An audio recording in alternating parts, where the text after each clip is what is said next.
All right, Rabbi Shimon, today we're going to speak about, being that we are in the time of Sfira. The last year we spoke about Reb Meir Balanes. Today we're going to speak about Rabbi Shimon ben Yochai. The comparison or the friendship between the two, anybody know? Reb Meir Balanes and Rabbi Shimon ben Yochai both were, Jonathan, you can sit down. They were both students of Rabbi Akiva. That's right. Rabbi Akiva left after the terrible tragedy of the 24,000 students that were killed, 5 giants. Amongst the 5 giants were Rabbi Akiva and Rabbi Shimon ben Yochai. And both of them have special dates in the days of Sfira. Yud Daled Nisan, Yud Daled Iyar, Pesach Sheni, we gave a share about Reb Meir Balanes. Lag Ba'omer, Yud Ches Iyar, Chai Iyar, is the yard site of Rabbi Shimon ben Yochai. Incidentally, just an interesting piece of information, in one of the sichos of the Rebbe, on a footnote, the Rebbe says the common date is Lag Ba'omer. That's what you always hear, the 33rd day in Omer. The Rebbe says we have to figure out why is it Lag Ba'omer when in Sfira Omer, in the mitzvah where we count, we always say La Omer. Today is this and this day, La Omer. The Rebbe says with Tzarachiyun where it became Ba'omer. Just an interesting footnote. So today we're going to spend some time discussing the history and perhaps 1 or 2 stories in the Gemara about this giant Reb Shimon ben Yochai, and his uniqueness. He was unique in some great things. So here on the board I have 3 things. His name on the top, and I underlined Reb Shimon bar Yochai. And Irving, I see already singing bar Yochai, right? Which also lends needs explanation.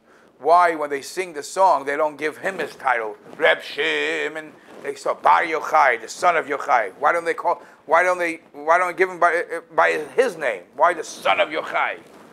And second of all, out of all the Tanoim and Moraim, why this one we use the word bar, an Aramaic word? Why not Ben? Reb Shimon ben Yochai. It's very not common. Most of the Mishnahs and the Gemara, we usually use the word Ben. So towards the end of this year, I think I could give you a shtickle explanation why we are going to use the word specifically bar by Rabbi Shimon bar Yochai. But today's shir is mostly about this Torah giant, the Tana, Rabbi Shimon bar Yochai, Rabbi Shimon the son of Yochai. There is 2 statements that the Gemara makes about Rabbi Shimon bar Yochai. There's a Gemara in Sukkah in page Mem Daled, where it says, Ra'isi b'nei aliyah v'hein mu'atim. I see this special people, and they're very few. Im shnayim heim, if there are even 2, this is what Rabbi Shimon says, heim ani u'b'nai mehem, it's me and my son Rabbi Lazar.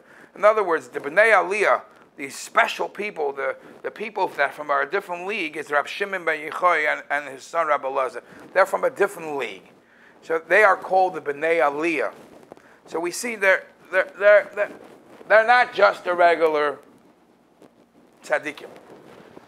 The Gemara in Ksubas, for example, says Rabbi Shimon bar Yochai was such a tzaddik that b'yamav, during his whole lifespan, lo niras hakeshes, a rainbow. During his whole lifetime, there was never a rainbow in the sky. Hashem promises that He has to make that after the Mabul, after the time of the Mabul, the Yidden were afraid, if God forbids we step out of line, Hashem will, God forbid, perform a Mabul again. So Hashem tells us, don't worry. Here is my sign, I'll never do it, by showing a rainbow. We need a rainbow because we are always on the verge of Yetzer Hara seducing us, God forbid, to do something wrong. But if there is a tzaddik, the tzaddik protects us. And we don't need to have a rainbow as a guarantee. So in the years of Rabbi Shimon ben Yochai, there was no need of a rainbow. So we know that during his life, it was a different time. So we're talking about, and what's most famous in Rabbi Shimon ben Yochai is we're going to get to, which comes out to halacha. Rabbi Shimon ben Yochai is classified as Toirasoi Umnasoi. Rabbi Shimon ben Yochai didn't sell carpets. Rabbi Shimon ben Yochai didn't sell furniture. Didn't do cameras. Rabbi Shimon ben Yochai lived, breathed, oxygen, Torah. Now he couldn't understand how people even went out to field to. He was just from, if I could use our language, he was from a different planet. Torah soy umnasi. Torah was his work, was his job. Now we can't relate to this. He was from a different planet. And halachically, for people who do that, there's a whole different set of laws. We are not that way. We are not that makeup. Halacha discusses it. Okay, but that's why it is definitely a day of celebration, tzaddik like that. And also Rabbi Shimon ben Yochai is very, very famous for. It's mekubal. I can't say that it's written and in the front page of the book. Later on we found the manuscripts of the Zohar. The Zohar is the foundation of the Kabbalah, and it became accepted that the author of the Kabbalah, the author of the Zohar, is Rabbi Shimon ben Yochai. And there's different reasons, different proofs to it. Rabbi Shimon ben Yochai, Svarim say, had a nitzutz, had a spark of Moshe Rabbeinu in him. And there are different proofs that Svarim bring to prove that. So as I began this year by saying, we're talking about not only a regular tzaddik, we're talking about a tzaddik that's completely from a different planet. All right, let's focus, at least, we only have a short time. You know, we don't want to act like Rabbi Shimon ben Yochai and sit here for 24 hours a day, right? That's not who we are. Correct, Koresh? No. No. That's not even what's expected from us. It's not expected. Well, that's the different thing, but we can stay 24 hours. Yeah. So let me tell you where we're going to learn. For those who are looking at the page, we're going to start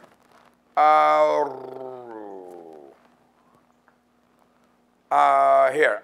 Amai Kaderlu on the right side, page 36. 1, 2, 3, 5 lines from the bottom of the page. There's a dot. On the insert, right there, V'amai Kaderlu. Right? You got it? Everybody got it?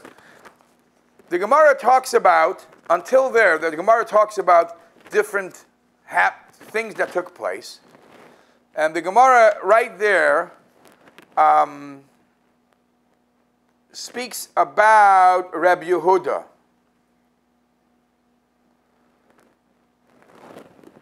And the Gemara is going to ask, what caused Rabbi Yehuda to be titled the Rosh HaMedabrim? What is Rosh HaMedabrim? That amongst the community, amongst the Jews, he was called the Rosh HaMedabrim, means the head speaker, the spokesman. That anytime he walked into the community, to the crowd, he was the first to speak. He got the honor to represent. Who made him the spokesman? He was called the Rosh HaMedabrim. That's where the Gemara, that's where the story, our story begins. This leads into the famous story of Rabbi Shimon ben Yochai. Okay? Frek the Gemara, V'amai Kaderle Rosh HaMedabrim b'chol makom. Why was Rabbi Yehuda called the spokesman, the first to speak? Who gave him that job? Who gave him that title? So the Gemara goes on to say like this. It's all happened because of a story. Because it once happened, the Yasvi Rabbi Yehuda, Rabbi Yosi, Rabbi Shimon, once these 3 Torah giants, Rabbi Yehuda, Rabbi Yosi, Rabbi Shimon. Now Rabbi Shimon here is Rabbi Shimon ben Yochai. They were sitting together, and another fourth person was sitting there too. Who is the fourth person? V'Yasiv Yehuda ben Gerim. Yehuda, the son of converts, was sitting there too. They were having a conversation, and they were Gabayu, Pasach Rabbi Yehuda, and this is after the Churban. This is the time after the destruction of the temple. Okay, the Jews were in exile, but they were still living in Eretz Yisrael, different places. And Rabbi Yehuda says, Pasach Rabbi Yehuda was talking, and he says, you know what? It's not that bad. He doesn't chas v'sholmos. Rabbi Yehuda just saying, Kama noim ma'aseim shel umazu. You know, these Romans are not doing bad things. They're really being nice. Taknu shvakim. They've made nice marketplaces. Look at the mall. Beautiful mall. Taknu gisharim. They made some nice bridges. Did you see the nice bridge they built? Whoa. Taknu merchatzois. Look at that nice new bathhouse they built. Okay. Of course, that's a bad thing to say. No. They're being menschlich. This is Rabbi Yehuda says this. Now remember, pay attention. This is the Rabbi Yehuda that eventually he became the spokesman. That Gemara is asking what made him become spokesman. So this is the story this is what he said amongst his friends. Rabbi Yossi, Shasak. Rabbi Yossi heard the conversation, another Torah giant. All right, he heard the conversation. He was quiet. Rabbi Shimon ben Yochai. Rabbi Shimon ben Yochai stands up and says, V'amar. You're telling me the Romans are nice people? Kol ma shetaknu, lo taknu ela l'tzayra chatzman. Don't tell me they're nice people. Whatever they did, it's all for themselves. Taknu shvakim, they made a marketplace. You think they're here to help you? They want to put prostitutes there. It's a business. Merchatzois, they made bathhouse. But you think that they're just the bathhouse? It's a reason. La'adim bahem atzman. They want to have pleasure themselves. It's all about themselves. Gisharim, they built bridges. Lita mehel mechas, money, tax, tolls. Oh, wow. Then they told they had told. It's all about money. The jengi. Wow. See, I want to tell you something. This is Rabbi Shimon ben Yochai. There's no Rabbi Shimon ben Yochai goes boom straight. Why do I want to prove this point? I said in the beginning, Rabbi Shimon ben Yochai seems to be from a different planet. When I see, there's a lot of when you learn a lot of Gemara, you find that there is a way of interpreting arguments that lishitase. Lishitase means, you know why these two opinions argue? Because he has his way of thinking in many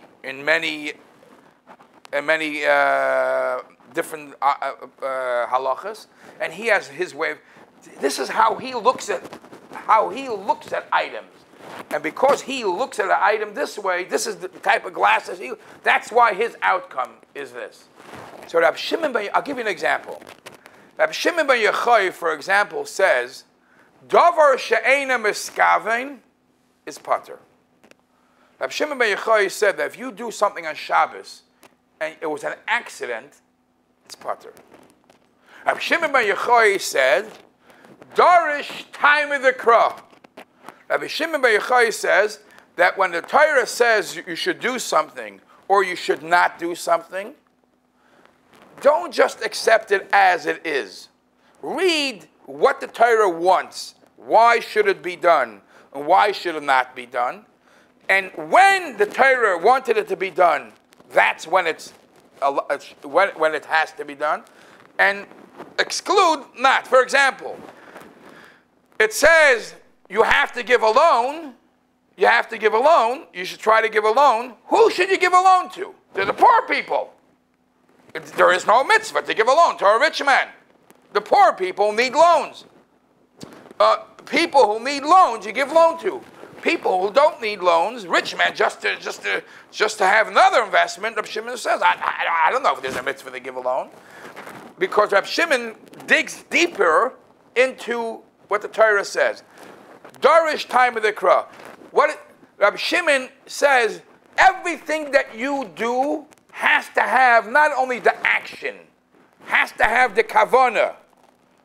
In davar she'ena miskavein, things that you do unintentional, you're not responsible. I'll give you some beautiful examples. I find that Rabbi Shimon's principles, he has one mahalach that answers all these problems. The same is over here. Davar hadgareim lemamain kemamain. Rabbi Shimon Yochai says in Baba Kama, anything that could make money is as if it's money already. Rabbi Shimon says, anything which will be worth something later on, potentially, is already worth something now. Rabbi Shimon sees things much deeper than as is. So, me and you, wow, there's a bathhouse. There's a nice looking bridge. Rabbi Shimon says, bridge, schmidge, it's money. It's schmutz. He sees it much deeper. All right, that's just an insight. It's the same. It's the same mahalach in his whole way of thinking in halacha. All right, so what happens because of this? Halach Yehuda ben Gerim. Yehuda ben Gerim wasn't a bad person. Yehuda ben Gerim was Yehuda, the son of converts. V'sipar divrayim. He went home. There's a big machlokes here. He didn't intentionally go to tattletale. If he intentionally tattletale, that would have been a terrible thing. He went home and told his wife. Maybe he should have not, He went out, oh, you know what happened in shul today? We had a conversation. Rabbi Yehuda said this. Rabbi Yossi was quiet. Rabbi Shimon Yochai said no. And somehow it got to the government. And it got to the government. What did the government do? Moshe, what did the government do? Amru, so the government got to the bottom of this. They said, Yehuda who praised the government, they said, wow, what? Yehuda She'ila, Yehuda that praised the government, Yisala, we're gonna give him a position. What position would they give him? Koresh? Now you're the spokesman. Now you are the Roshim B'dabrim. Now we know how he became the Roshim B'dabrim. Yosi Shesasak. Yosi, you're quiet. You can't add some praise and say, hey. You got a little tzipari. You go to exile. Go to tzipari. Shimon Shegina? Rabbi Shimon Yochai, you embarrassed? You made fun of the Romans? Yehareg. You have to be executed. You have to be killed. Here's where all the fun and games starts. Last week we were talking about mayors. Executions. Last week, Rabbi Meir was running away from them. This week, Rabbi Shimon Yochai is running away from them. Because now they want to kill Rabbi Shimon Yochai because he made fun of them for saying that all they do is for themselves. So Rabbi Shimon is on the run. So where's the first place he runs away to? Azel, he goes, Hu Ibrei, him and his son. Tashu Be'medrasha. They went to yeshiva. Incidentally, I want to tell you a beautiful insight, a very beautiful insight. Many people have a question, and this is the only good explanation I find. What is it that on Lag BaOmer we make such an emphasis on upshernish? Everybody, you go to Miron, everybody's dancing with the little kindlach upshernish up. What's such an emphasis to the kids, the Lag BaOmer? What's the So the most beautiful explanation, Rabbi Shimon ben Yochai was now given a punishment. He's on the run. What's he taking his son Rabbi Elazar with him? Run away. What's he taking his son? His son is free. Shimon Yochai says, if I run away, who's going to educate my son? Who's going to educate my son? I can't leave my son alone here. He took his son b'mesiras nefesh wherever he went. That's why we celebrate our children Lag B'omer, to show what true education is. How old was his son? I don't know. I don't know how old. I really don't know. But that's it. We celebrate Lag B'omer with our children to teach us how we are supposed to do chinuch. Ad mesiras nefesh. The kid didn't play soccer. Takes him. Wait. First, he takes him to the shul. It got a little better. Takes him to the shul. Kol yoyma have a ma'aseh devisu lifta. Every day, his wife brought him some bread, v'kuza demaya, and a little water, v'karchi. And that's how they survived. That's how they ate. Ki takav gezerta, when the gezerah became stronger and stronger, when they realized that they're getting closer, it's getting amalei lebrei, he says to his son, Rebbe Lazar, now he couldn't discuss this with his wife. You'll soon see why he couldn't discuss this with his wife. He's discussing with his son. He says to his son, we're in trouble. They're getting closer to us, and we have a problem. What's the problem? We know that Chazal say, Noshim daiton kalo aleihem. We know that women, if you push them very hard, they might spill the beans, right? And we discussed this in last week's shir. And Dilma, we are afraid, mitzari lo. In today's terminology, maybe, God forbid, the Romans will waterboard our mother, our wife. Hey, Moshe, waterboarding, yeah? You don't allow it, but they must have been Republicans.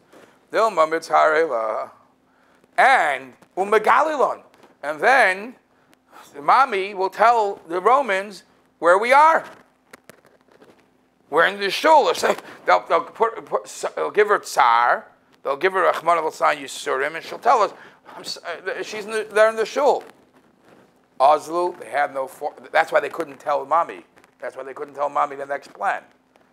Ozlu, they went. Tashu b'marasa, they ran into a cave. This is why we know about the story of the cave. They ran into a cave. Now this is also crazy mesiras nefesh. I have a lot of issues with this story. You ran into a cave. What were you thinking? How are you going to survive? What was he thinking? Where's your food? Where's your... Nothing. He went into a cave. He goes,